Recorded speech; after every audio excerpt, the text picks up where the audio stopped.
Your phone router is located in the center of the box along with your internet connector cord. The power cord for your phone router is on the side. Now you are ready to install your phone router device. First, take the phone router and Ethernet cord from their plastic pouches. Please recycle the plastic covers. We do. On the side, you will see several connector ports.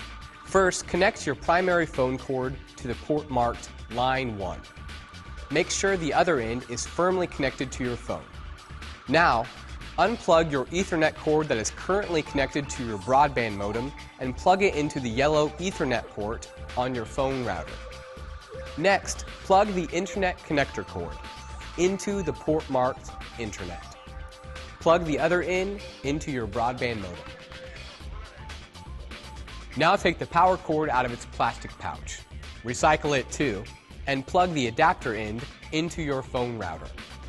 Make sure it fits firmly, then plug the large power end into a power source. We recommend using a surge protector. Congratulations, you're done. Wasn't that easy?